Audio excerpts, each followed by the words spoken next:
Imagine for a second a scenario that might feel like a little too familiar. Oh, I think we all know where this is going. Right. So you're spearheading this massive new project, Yeah. you or your company. You've just spent an enormous amount of money, like Yeah. an incalculable amount of time, and just a whole lot of emotional energy on this brand new marketing effort. Yeah, you've poured your absolute heart into it. Exactly. The design team has delivered something visually stunning. The copywriters have crafted what you think is, incredibly clever, witty text. Mm-hmm. The user interface is just flawless. Flawless, right. And then launch day arrives. You hit the proverbial green button, the campaign goes live across all your channels, you sit back, the analytics dashboard is open, and Crickets. crickets. Just a total flatline. It is a genuinely chilling experience, and I mean, it happens every single day across pretty much every industry imaginable. Yeah. And as you sit there staring at those flatlining numbers, this very dark, insidious thought starts creeping in. Oh, the self-doubt. Right. You inevitably start wondering, like, wait, is my product actually good? Have I misread the market entirely? Is there something fundamentally wrong with what I'm selling? And the ultimate tragedy of that moment is that, well, more often than not, the product is actually fantastic. Exactly. The service is genuinely life-changing. The software solves a real problem. The failure isn't in what they're selling. The failure is entirely in how they are talking about it. So it's a communication issue. Totally. The business is just hemorrhaging capital because of what our source material today identifies as the cost of confusion. When you confuse your market, you don't just lose their attention, you actively drive them away. Okay, let's unpack this. Because this leads us directly to an incredibly bold, almost heretical statement from our deep dive today. I love this part. It's a statement that completely shatters conventional marketing wisdom. Uh-huh. Are you ready for it? There it is. Customers generally don't care about your story. They care about their own. Yeah. I know that lands with like a punch to the gut for a lot of founders and creators. Right. It feels inherently dismissive, Mhm. But when we look at the data and the psychology behind consumer behavior, it is just profoundly true. Why do you think that is? Well, most organizations, from local bakeries to Fortune 500 tech firms, they throw millions of dollars into a bottomless pit because they are just addicted to talking about themselves. Right, they want to tell everyone how great they are. Exactly. They subconsciously, or sometimes very overtly, position themselves as the hero of the narrative. And the neurological response from the consumer when a brand does that is to immediately, like almost violently, tune them out. I have to pause and push back on this right out of the gate, though, because, we operate in a business culture that practically fetishizes the founder's story, right? Hot. Every branding agency, every social media guru out there is constantly screaming, tell your authentic origin story. People buy the why. People want to connect with your journey. Yeah, it's everywhere. So how can this text claim that doing exactly what everyone advises is actually going to bankrupt you? That tension right there is exactly why we need to dissect this material today. So we're looking at the fully revised and updated 2025 edition of Building a StoryBrand 2.0. By Donald Miller, right? Yes, Clarify Your Message so Customers Will Listen by Donald Miller. He's the CEO of Coach Builder and StoryBrand AI. And the reason this text is causing such a seismic shift right now is because we have to recognize the reality of the environment we operate in. Which is pretty chaotic. Completely chaotic. We are in an era of unprecedented, weaponized distraction. Information overload isn't just a buzzword. It is the default, exhausting state of the human brain today. Yeah, that makes sense. So when someone tells you to quote-unquote tell your story, they are operating on an outdated assumption that the consumer has the time, the patience, or the caloric energy to care about your history.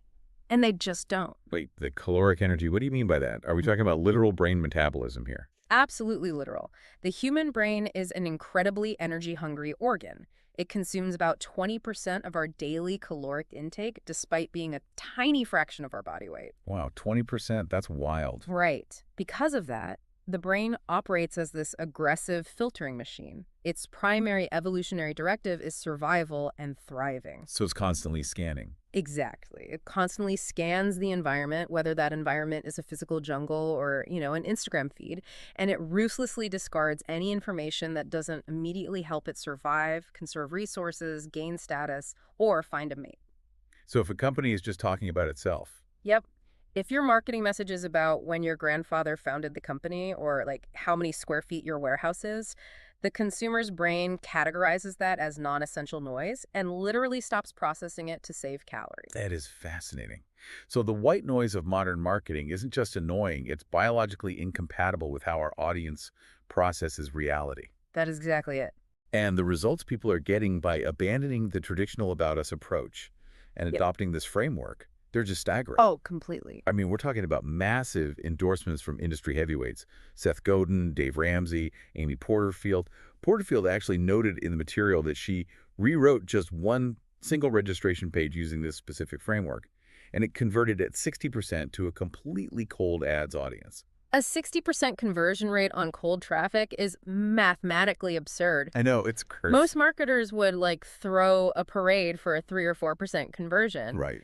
She effectively doubled her sales overnight, not by changing her product, not by lowering her price, but exclusively by changing the architecture of the words she used on a screen. Which proves this isn't just some abstract theory. And that really brings us to the mission of today's deep dive. Yeah, let's get into it. We want to explore exactly how to stop being the hero, how to align with the brain's natural filtering system, and how to start playing a completely different role for your customer. The guide. Exactly, the guide. The book lays out a very concrete storytelling formula that fixes this exact problem, and it all hinges on a massive paradigm shift. Right. And to understand that shift, we have to recognize that this isn't about fanciful art. Yeah, it's not poetry. No, it's not about writing a novel or hiring a Hollywood screenwriter. It's about tapping into a concrete, age-old sense-making mechanism. Story is not just entertainment, it is the fundamental algorithm the human brain uses to organize information. Wow, the algorithm, I like that. For millennia, stories were how we transmitted survival information. Yeah. Don't eat those berries, avoid that valley, this is how you build a fire. Right, it was literally life or death. Exactly. So when you structure your messaging using the elements of a classic narrative, you stop asking the customer's brain to work hard to understand you. You are suddenly speaking their native language. But the critical error, and this is what you mentioned earlier, is casting yourself in the wrong role. Yes. Because every single human being on this planet wakes up every morning looking at the world through the lens of a protagonist. We are all the center of our own cinematic universe. Precisely. You are the hero of your story, I am the hero of mine. So when a brand comes along and positions itself as the hero, talking about their rewards, their journey, their struggles, they are violating the customer's narrative reality. I'm trying to picture how this actually plays out in a consumer's mind. It's almost like, imagine you decide to get fit. So you hire a high-end personal trainer. I'm attracting. You walk into the gym, you're feeling vulnerable, overweight, you're looking for help. And the trainer spends the entire hour looking in the mirror, flexing, talking about all the bodybuilding trophies they've won, and recounting how hard they had to diet to get their abs. Oh, the worst. Right. They aren't looking at your form, they're just making sure you admire theirs. That is a phenomenal analogy. What is your immediate reaction to that trainer? Oh, I'd fire them on the spot. I'd feel completely unseen. I wouldn't think, wow, what a great hero. I'd think, this person is entirely useless to me. Exactly, because subconsciously, you don't perceive them as a helper, you perceive them as a competitor. A competitor. Interesting. Yeah, in any story, there is only room for one hero. If a brand takes that spot, the customer's brain says, oh, here's another hero like me out here trying to survive. Good luck to them, but right now, I'm busy looking for a way out of my own problems. Yeah. The grounding person doesn't need to hear about the lifeguard's swimming medals. They just need the life raft. Spot on. So positioning the customer as the hero isn't just some cute marketing gimmick. It's a structural necessity for communication. The author actually references Nancy Duarte, the communication expert, who framed this beautifully. Oh, I love her work. What does she say? She says that whether you are giving a keynote speech or writing website copy, you must always position yourself as Yoda and your audience as Luke Skywalker. Ah, yes. If we look at the narrative architecture of Star Wars, Yoda doesn't need to be the hero. Right. He doesn't need the spotlight. He has already mastered the Force. His entire existence in the narrative is to equip Luke to win the day. Because Luke is the one struggling. Exactly. Luke is the one who is confused, flawed, and facing the insurmountable problem. Yoda is simply the guide who provides the framework for success. That makes perfect sense conceptually. But how do we actually execute that? I mean, how does a business, which by its very nature has to talk about its products, stop sounding like Luke Skywalker and start sounding like Yoda? Well, that takes us into the core engine of the source material, what the author calls the SB7 framework. The 7-part journey. Yes. It's a 7-part journey that maps directly onto the customer's psychology. And it begins exactly where every great story in human history begins. The very first element, a character who wants something. Right, because if a character doesn't want anything, there is no story. If we just watch a movie about a guy who is totally content, sitting on his couch, wanting absolutely nothing, we turn it off after 5 minutes. We're just watching random events. Brands have to clearly define a specific desire their customer base has. But the nuance here is critical. The desire has to be singular and focused, at least within a specific campaign. What do you mean by singular? Well, it could be saving money, gaining social status, reclaiming lost time, or maybe reducing physical pain. But unless you explicitly articulate one thing your customer actively wants, they will never feel invited into your story. You have to open what screenwriters call a story gap. Okay, I understand identifying a desire, but just wanting something isn't enough to drive action, right?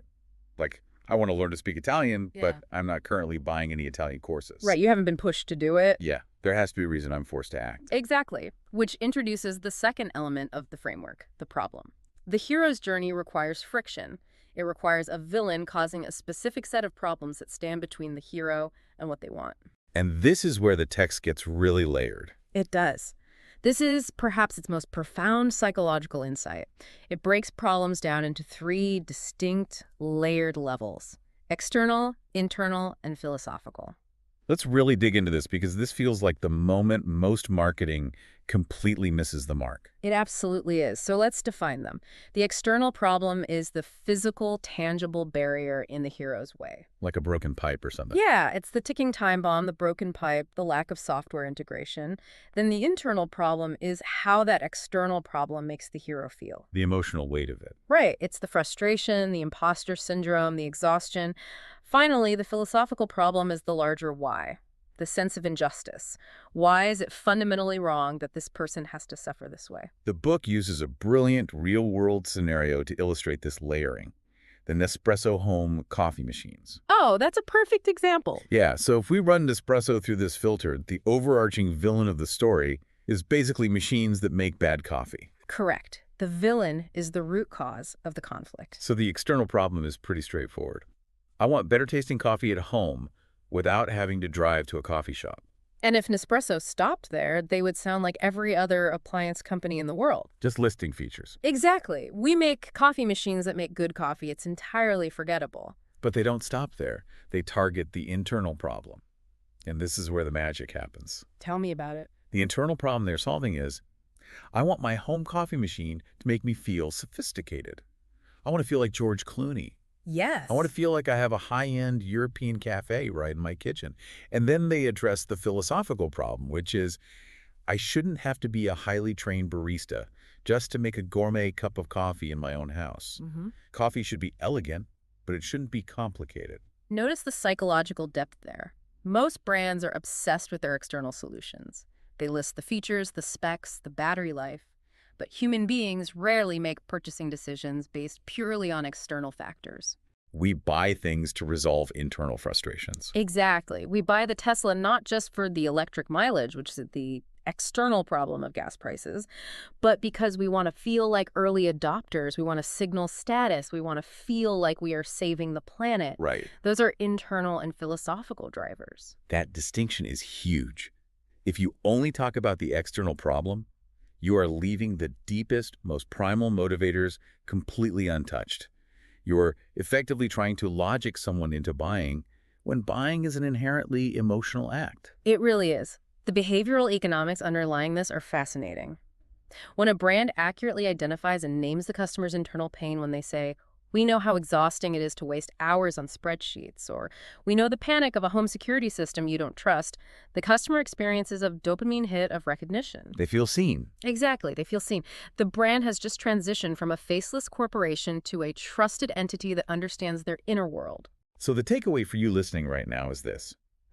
If you aren't defining exactly what is frustrating your customer internally, externally, and philosophically, they don't even realize they are in a story with you. They just see you as background noise. Yep. But the moment you name their pain, They lean in. They lean in because they are stuck. And that is a crucial element of the hero's journey. Heroes are inherently flawed, outmatched, and confused. Which makes sense. Think about it. If the hero could solve their own problem, they wouldn't be in a story to begin with. They would just fix it and go about their day. It's true. The only reason a story exists is because the hero cannot cross the chasm alone. Which means they are desperately looking for someone who can help them cross it. And that perfectly transitions us to the third element of the framework, leading the guide. Right. When the hero is at their most vulnerable, trapped by the villain and the internal frustration, the guide steps into the narrative. But they don't step in to save the day themselves. They step in to empower the hero. And the text outlines two non-negotiable characteristics that every successful guide must demonstrate: empathy and competency. I want to explore these because I feel like a lot of brands get one right and completely butcher the other. Oh, happens all the time. Let's start with empathy. Empathy is the ability to say, I see your pain, I understand your frustration, and I care about it. It creates a bond of trust. It's the moment the guide looks at the hero and says, I know what it's like to face the empire. Without empathy, the customer will never lower their defensive shields. Never. But empathy alone is dangerous, isn't it? Like if I go to a financial advisor because I'm drowning in debt, and the advisor looks at me, tears welling up in their eyes, and says, oh, I feel your pain. I am also massively in debt and have no idea how to budget. Oh, no. I appreciate the empathy, but I am sprinting out of that office. Exactly. That is the perfect illustration of why empathy without competency is entirely useless in the marketplace. You need the guide to be strong. You demand competency. So competency is what? The track record? Yeah, competency is the track record, the authority, the proven methodology. It's the testimonials, the data, the awards. Wait, this is interesting. Earlier, we said you shouldn't talk about your awards because that makes you the hero. But now you're saying we need to show our awards to prove competency. How do we reconcile that contradiction? That's a great catch. It all comes down to framing and dosage. Oh, explain that. When a hero brand talks about its awards, the subtext is, look how great I am. You should admire me. When a guide brand talks about its awards, the subtext is, look at this evidence that I have the power to help you win. You don't lead with the resume. You use the resume exclusively to assure the hero that they are in safe hands. It's a subtle but massive shift in intention. That makes total sense. It's not about hiding your expertise. It's about deploying your expertise in service of the customer. The book actually uses Mary Poppins as an analogy for the ultimate guide, and it is brilliant. Yes, she is the perfect guide. She literally drops out of the sky into the Banks family's chaotic life. But she doesn't sit them down and explain her own backstory. She doesn't center the narrative on her own emotional transformation. She doesn't need to. She stands there utterly confident in her competency.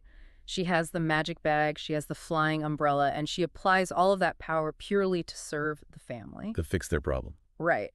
And the real problem in that story isn't messy bedrooms. It's the father's emotional disconnect from his children. Oh, wow, yeah. Mary Poppins operates entirely to facilitate his transformation into a present, loving father. Once he achieves that, she flies away. She doesn't stick around to take a bow. She served the hero's journey, completely ego-free. Now, when brands fail to understand this dynamic, when they let their ego drive the marketing, the results are spectacular failures. I loved this case study in the source material. Let's talk about the launch of the Tidal streaming service by Jay-Z. Yes, this is a masterclass in the hero mistake. Okay, here's where it gets really interesting. When Tidal launched, Jay-Z gathered a veritable Avengers-level roster of massive, incredibly wealthy artists on a single stage.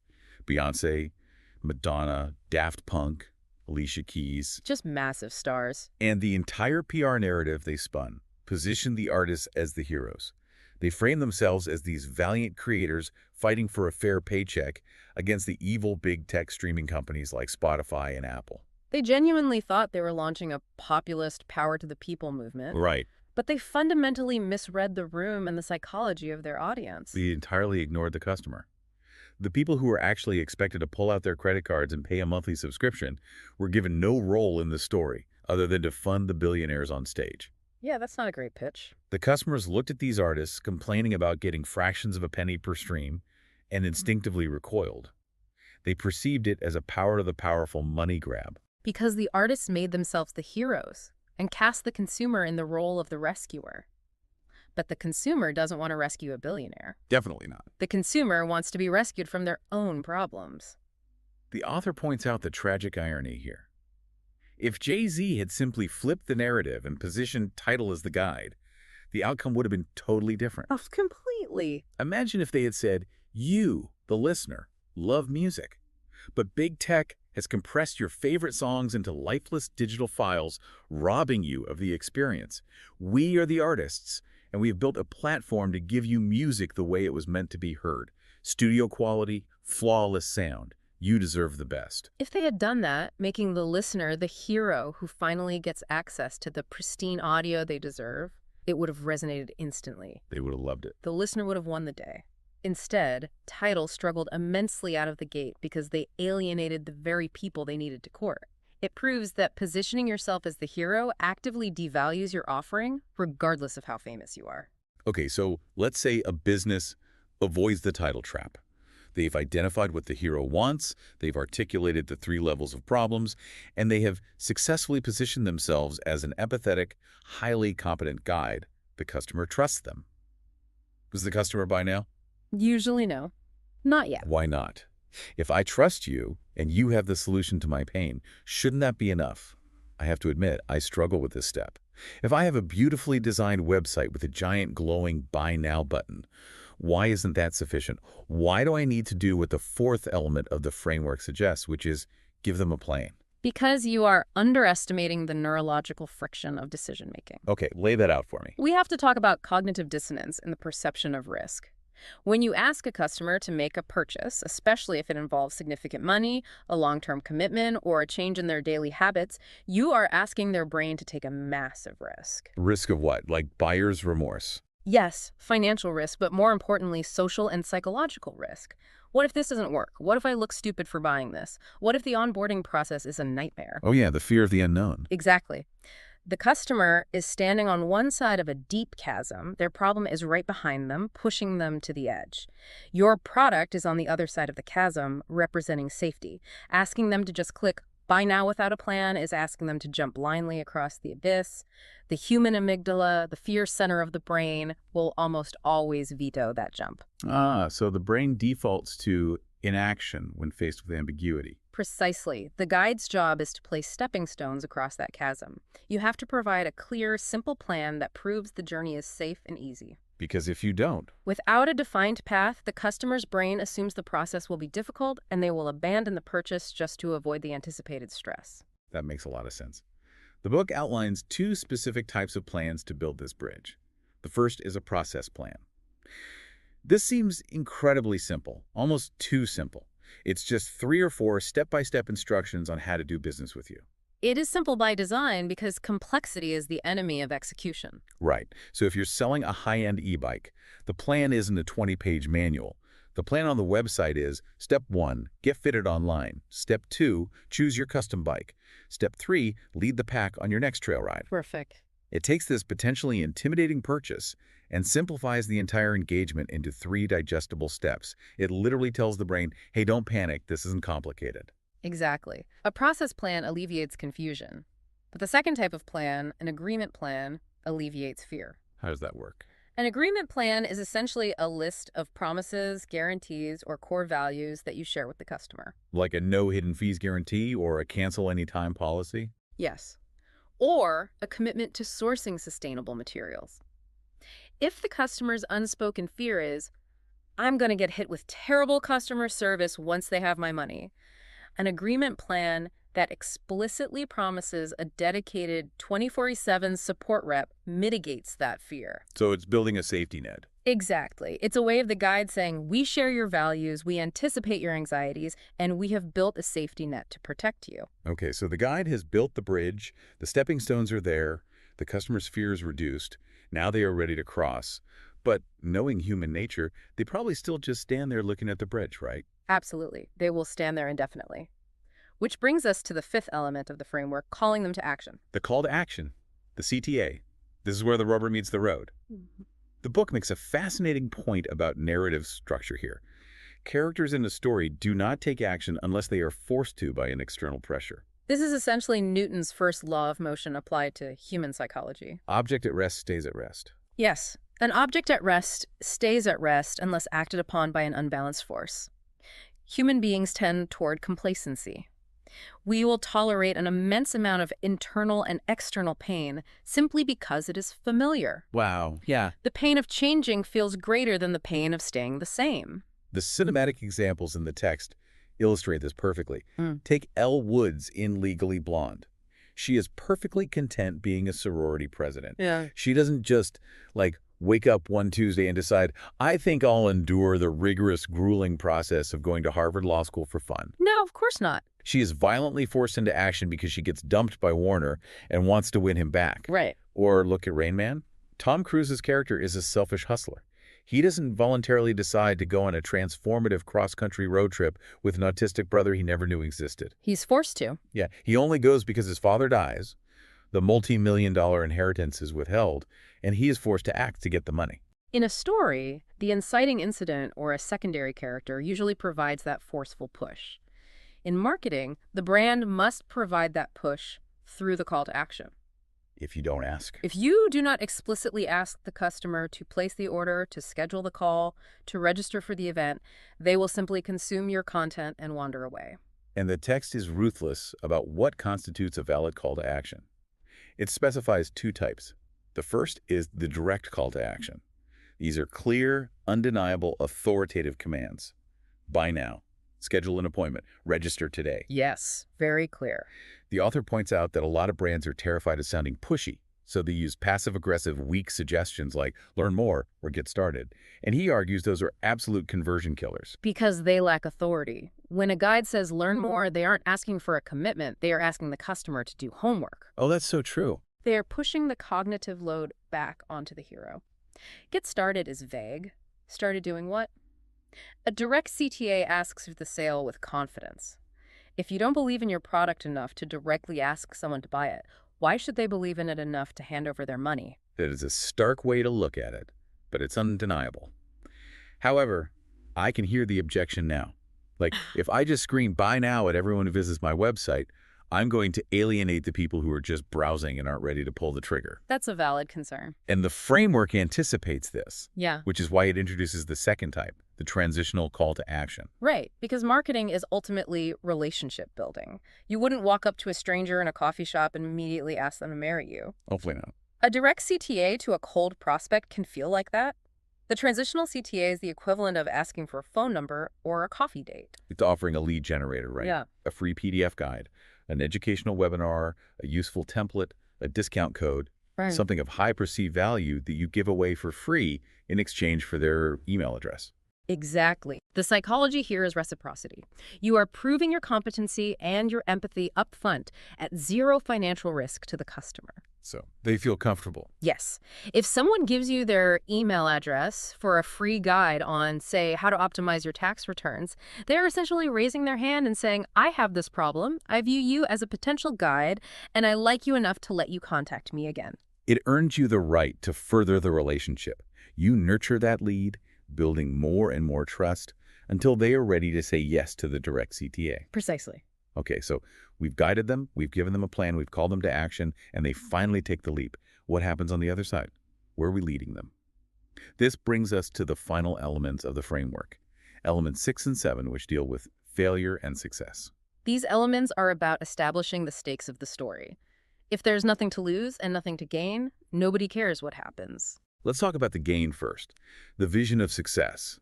The book argues that brands must explicitly paint a picture of how great the customer's life will look after they use the product. It's closing the story loops. It is vital. You have to show them the promised land. We talked earlier about how the brain avoids risk. The vision of success is what you use to overpower that fear. You must vividly describe the resolution of their internal and external problems. It reminds me of political rhetoric at its best. Ronald Reagan's famous Shining City on a Hill speech wasn't about policy details. It was a vivid, aspirational vision of success. Absolutely. Or look at Weight Watchers. Their most effective marketing doesn't focus on the math of counting points. It focuses on the vision of you, playing energetically with your kids in the backyard, feeling confident and healthy. Yes, the emotional payoff. You have to paint the picture. If you don't tell people exactly where you are taking them, they will naturally gravitate toward a brand that does. And this ties directly into what the author identifies as an aspirational identity. This is perhaps the deepest psychological driver discussed in the material. Aspirational identity. Yes, the secret engine behind nearly every significant decision we make is the desire for transformation. We don't just want to have better things, we want to become better versions of ourselves. We want to level up. Exactly. We want to transition from being confused to being wise, from being overwhelmed to being peaceful, from being weak to being equipped. It's the ultimate character arc. It is. Brands that realize they're not merely participating in a transaction, but are actually participating in their customers' personal transformation, do more than sell products. They cultivate fierce loyalty. They change lives. Apple comes to mind. Exactly. When Apple sold the Mac in the late 90s, they weren't just selling a computer. They were selling the aspirational identity of being a crazy one, a rebel, an innovator.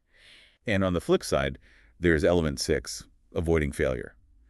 We don't need to dwell on it, but the book notes you must subtly remind them of the tragic consequences of not doing business with you. The wasted time, the lost revenue, the lingering frustration. It's the stakes. It's the salt in the recipe. You don't want a mouthful of it, but a pinch brings out all the other flavors. Without the threat of failure, the success means nothing. It's the contrast that creates the urgency. Okay, let me take a breath and synthesize this.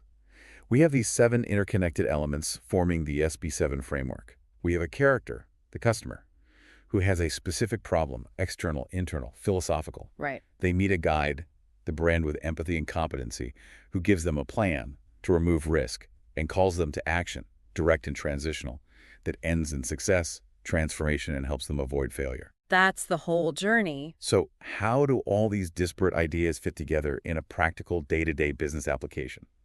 That's the next critical step of our focus today. The brilliance of the book is how it operationalizes this psychology. The author synthesizes this entire 7-part framework into a single, cohesive tool called the StoryBrand brand script. Brand script. Yes. It is a literal grid that allows you to map out your entire brand message on a single sheet of paper or through their digital app. It forces you to answer specific questions for each of the 7 elements. I love the quote from Alfred Hitchcock that the author uses to explain the philosophy behind the brand script. Hitchcock defined a good story as life with the dull parts taken out. That's so good. And that's exactly what this tool is doing for your marketing.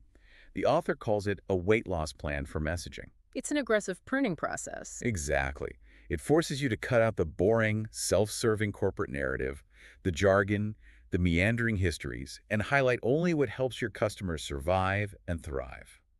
When you fill out a brand script, you realize that 80% of what is currently on your website is actively hurting you. Which raises a profoundly important question for us to consider. What is that? If human beings are already so fluent in storytelling, if it is our native neurological language, as we've established, why do we suddenly start speaking an incomprehensible corporate jargon the moment we put on a suit and try to sell something? It's a great question. Why do brilliant people suddenly write copy about synergistic paradigm shifts, leveraging cross-platform omni-channel deliverables, instead of just saying, we help you save money on software? It's the curse of knowledge, right? Yeah. And ego.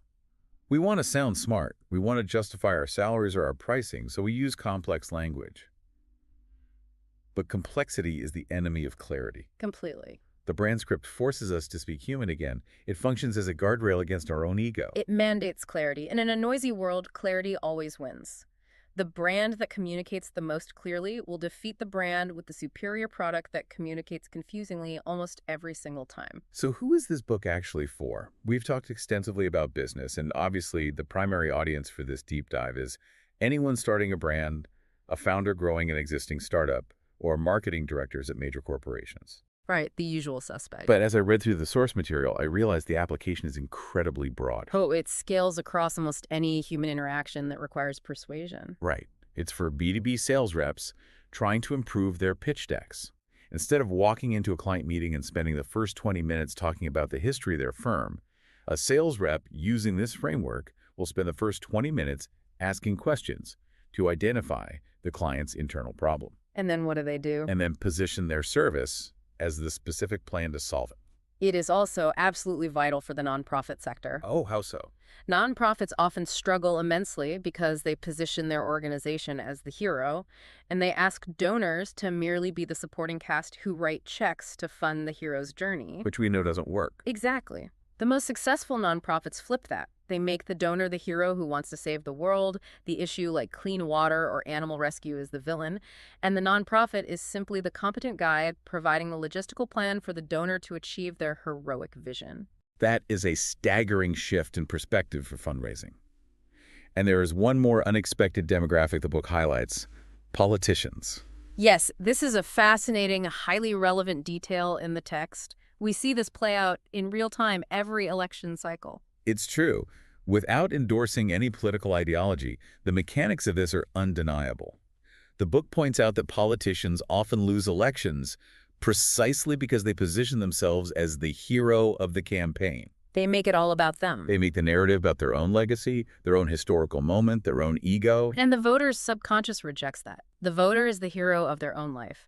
They are looking for a guide to help them achieve a safer community, a better economy, or a brighter future for their children. So when a politician is up there boasting, When a politician stands on a debate stage and makes it entirely about themselves, the voters tune out. But when a politician adopts the role of the guide, offering a clear plan and a vivid vision of success for the voter, they build massive, energized coalitions. it all comes back to that central, inescapable truth we established at the beginning. Anyone who wants to stop being ignored, anyone who desperately needs their message to be seen, heard, and understood in this noisy world must adopt this framework. The fundamental law of this deep dive is beautifully simple. If you make the story about you, you will lose. If you make it about your customer, your business will grow. We have covered a massive amount of psychological and strategic ground today, and honestly, we've had a blast breaking this down.